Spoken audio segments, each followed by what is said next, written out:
Good evening. My name is Barry Twynham, and I am the Community Service Director for the Rotary Club of Spruce Grove. Welcome to our Safe Neighborhoods Information Night. My family and I came to this area about 19 years ago, after I retired from the military in Moose Jaw, Saskatchewan. I remember driving through Fieldstone and thinking what a beautiful neighborhood it was. It wasn't our time then, and we moved to Stony Plain. 10 years later, we found a house in Fieldstone that needed a major upgrade, and we've been working on it ever since. They say a home is a man's castle, and I guess that's true. Throughout history, castles have been impenetrable fortresses with moats surrounding them and the only access across a drawbridge. We do like our castles a certain way. We like a little bit of distance between our castles, kind of a buffer between neighbors. We want to be friendly with them, but not too friendly, because if we get too friendly with them, then the next time we see them, they may want to talk to us a little too long, or borrow our lawnmower and not fill it with gas, or ask us to help them with something on their property. So we wave when we see them, but not for too long, or they may get the wrong impression. And then something happens to your neighbor's home. Somebody tries to burn it down at 3:30 a.m. while they were asleep in it with their 21-month-old daughter. Or somebody succeeds in burning another house or another neighbor's house down 4 days later. It is amazing how people are drawn together in times of adversity. Humans will put themselves in great peril to come to the aid of people in distress. That is what happened when a neighbor saw the Schultz's home burning, broke a window at the back of the house, and screamed her head off to make sure nobody was inside. After the fires occurred in Fieldstone, I was drawn to help organize a Fieldstone block meeting. I went door to door handing out invitations. I remember an older couple telling me that they were having trouble sleeping since the fires. Another neighbor told me how the Schultz's fire had traumatized her and her son. About 50 to 60 people attended our block meeting. Not bad when you consider it was a Friday night and short notice. You could feel the relief of people being able to share their experiences and feelings. People needing each other and sharing their raw vulnerabilities created a special bond that has changed the Fieldstone community. You drive through Fieldstone now and it is obviously lit up. Every other house has the front lights on, and people are making a point of noticing what is moving around their neighborhood, especially at night. That would probably be fine if that was the end of the story, but unfortunately it is not. Since the fires, many of us have volunteered for a recently formed Fieldstone Linkside Neighborhood Watch. For me, this means a 2-hour shift walking around the neighborhood between 2 and 4 a.m. Great exercise. My last shift took me down a street the next neighborhood over. I was shocked to find only one house with the lights on, and the house across the street had no lights on, even though there was evidence of somebody having tried to light their vinyl siding on fire. I am asking the residents of Spruce Grove to awaken to the fact that only through increased vigilance and cooperation with our neighbors can we ensure the safety of our property and our lives. There needs to be a paradigm shift in attitudes of securing our neighborhoods. The sad part is, I was one of those complacent people just a few weeks ago. My wife and daughter used to bug me to turn on the outside lights in the evening, but that would mean leaving on 7 60-watt bulbs all night long. I have since replaced those incandescent bulbs with LEDs of 5 watts that I bought at Costco for $34 for a 4-pack. I urge my neighbors to light up their properties too. Now is the time for our community to become engaged. These punks and terrorists cannot continue without risk and consequences. It is not enough for me and the person 20 houses down the street and you over there to make a difference. We all need to take responsibility for the security of our families and neighborhoods. We cannot expect the police to be wherever crime might occur at all times. It would take an army of police to do that. But the Spruce Grove population is now 34,000 strong, exactly half the strength of the Canadian Armed Forces. That much citizen power is a lot of potential deterrence.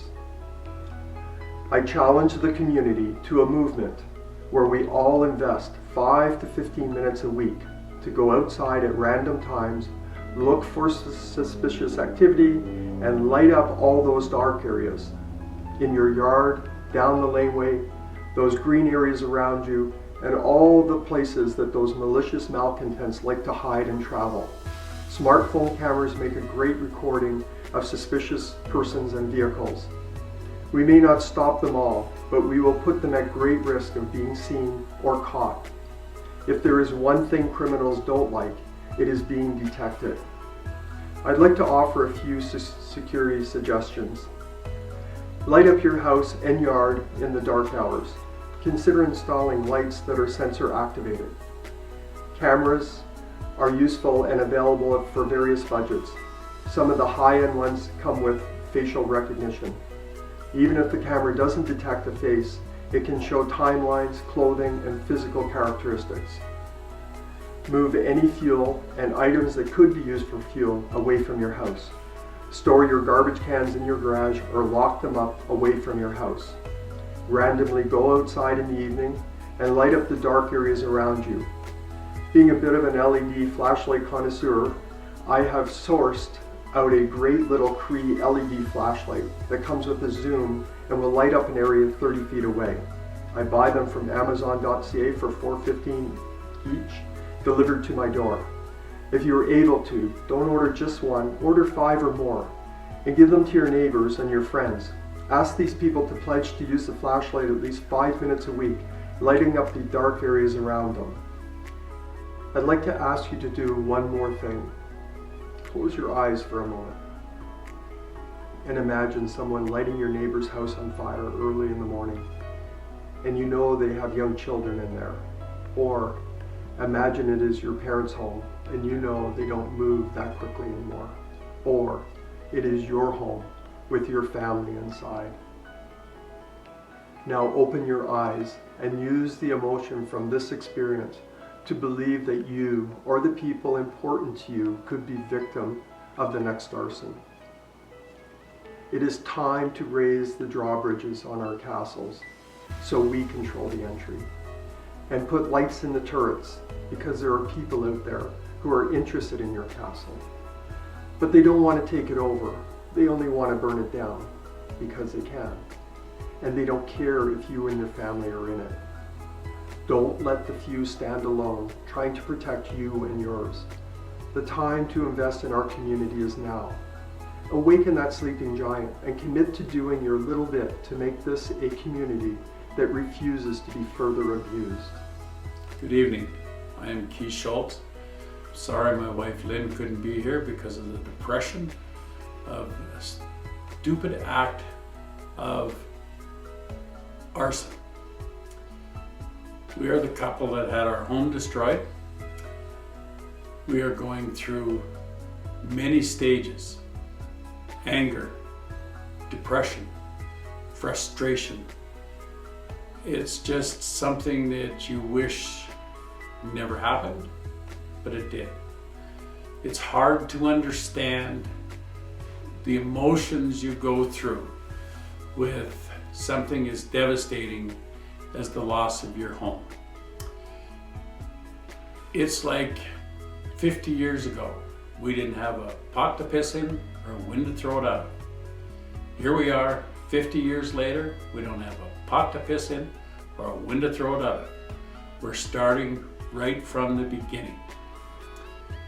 Depression is the hardest part to handle in a situation that you get into after somebody takes everything you've worked all your life for to enjoy your retirement, your family, and the excess time that you've worked so many years to achieve the goals that you start out as new couples.